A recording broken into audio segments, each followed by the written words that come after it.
நண்பர்களை நீங்கள் பார்த்து கொண்டே இருப்பது உங்கள் கௌசிகா ரிவ்யூ. சரி வாங்க வீடியோக்குள்ள போய் என்ன நடக்க போகுது அப்படின்னு சொல்லிட்டு பாத்தீங்கன்னா, கரெக்டா நம்ம மல்லி இருக்காங்கல்ல, அவங்க இருந்து ஒரு பக்கம் செம சோகமா போய் உட்காந்து அழுதுன்னு இருக்காங்க, கதறி கதறி அழுதுன்னு இருக்காங்க.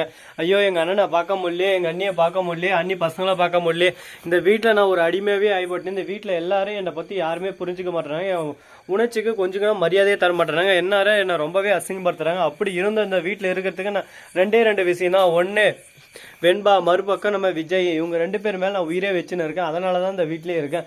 இதை புரிஞ்சுக்காம இந்த விஜய் ஒரு பக்கம் நான் ரொம்பவே வெறுத்து தள்ளுறாரு அப்படின்னு சொல்லிட்டு அழுந்துன்னு இருக்காங்க உட்காந்து. இதெல்லாம் ஓரமா நின்று ஒட்டுக்கேத்துன்னு இருந்து நம்ம விஜய்க்கு ரொம்பவே கஷ்டமா இருது. என்னடா இது நம்ம மேல உயிரே வச்சுன்னு இருக்கா, இந்த அளவுக்கு அவ ஃபீல் பண்ணிருக்காரு, இதெல்லாம் நம்ம புரிஞ்சுக்காம அவளை ரொம்பவே ஹர்ட் பண்றோம்லே, இதெல்லாம் தப்பு தானே, நமக்குள்ள காதல் இருக்கு, அந்த காதலை வெளியே சொன்னா எங்க எல்லாருக்கும் முன்னாடி அசிங்கமாயிரும் அப்படின்னு சொல்லிட்டு அந்த ஈகோவை வச்சுன்னு அந்த ஈகோ இருக்கிறதுனால நம்மளுக்கு என்ன யூஸ் ஆக போகுது, அந்த ஈகோனால ₹1 ஃபைன் இருக்கா அப்படின்னு சொல்லிட்டு யோசிக்க ஆரம்பிக்கிறாரு. தலைவன் யோசிக்க ஆரம்பிச்சிட்டாண்டா, இனிமே பாடுறா அவளோட ஸ்டைல வேற லெவலில் ஒரு பக்கம் எதுக்க போறாரா அப்படின்னு சொல்லிட்டு எல்லாரும் ஒரு பக்கம் சிந்திச்சுன்னு இருக்கும். ஆனா அந்த மாதிரியெல்லாம் பண்ணாம ஒரு பக்கம் நம்ம தலைவன் என்ன யோசிக்கிறான்னு சொல்லிட்டு பாத்தீங்கன்னா, சரி ஓகே நடந்துச்சு, அடுத்து என்ன பண்ணலாம் ஏது பண்ணலாம்னு சொல்லிட்டு தான் நம்ம யோசிச்சாகணும், இப்போதைக்கு இதை பத்தி யோசிச்சு பிரோஜனம் இல்லை அப்படின்னு சொல்லிட்டு ஷார்ட்டா ஸ்வீட்டா ஒரு பக்கம் யோசிக்க ஆரம்பிக்கிறார். பரவாயில்லையே நம்ம விஜய்க்குள்ள இவ்வளோ ஒரு அறிவா இவ்வளோ ஒரு பக்குவமா அப்படின்னு சொல்லிட்டு ஆச்சரியமாவும் இருக்கு, ஒரு பக்கம் வியப்பாவும் இருக்கு.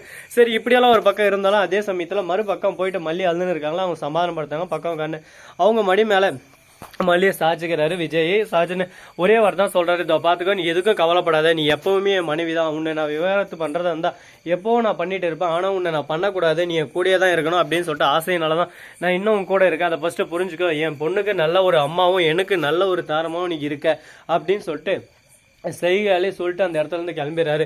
இதெல்லாம் பார்த்தா ராஜேஸ்வரிக்கும் ரஞ்சித்துக்கும் ஒரு பக்கம் வயிறு புகையுது, ஒரு பக்கம் எரியுது தகன்னு.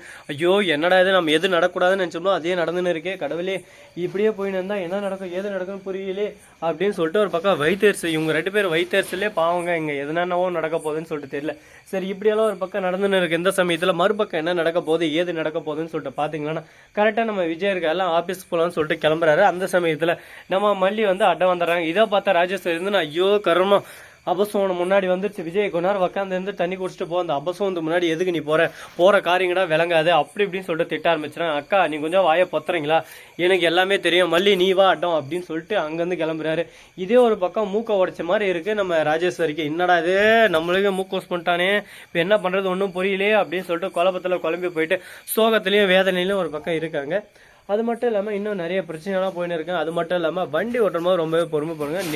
நேற்று நைட்டு கூட 10 ஒரு யூடியூபர் நல்லாவே எல்லாரையும் காமெடி பண்ணி சிறப்பாக நல்லாவே எல்லாருக்கும் ஒரு சிரிப்பை தந்துனாரு. அவர் வாழ்க்கையில் அதுவே அது லாஸ்ட்டாக முடிஞ்சு போச்சு. வண்டியில் கேடிஎம்ல ஃபாஸ்ட்டாக போயிருக்காரு. அந்த சமயத்தில் கட்டுப்பட்டையிலேருந்து சைடில் பேரிகேடில் விட்டு அவர் ஸ்பாட் அவுட்லேயே முடிஞ்சு. இந்த மாதிரி நிறைய பேர் நிறைய விதத்தில் சின்ன வயசுல எல்லாம் போயின்னு இருக்காங்க. அதனால் வண்டி எப்பப்போ கொடுக்கணும், எப்பப்போ எப்படி ஓட்டணும், தேவையை புரிஞ்சுன்னு ஓட்டணுன்றத புரிஞ்சுக்கிட்டு வாழ்க்கையை சேஃப்டியாக பார்த்துக்கணும். இருக்கிறது ஒரு டைம், அடுத்த டைம் திரும்ப வருமானு சொல்லிட்டு பார்த்தீங்கன்னா கண்டிப்பாக வாய்ப்பு இல்லை, முடிஞ்சது தான்.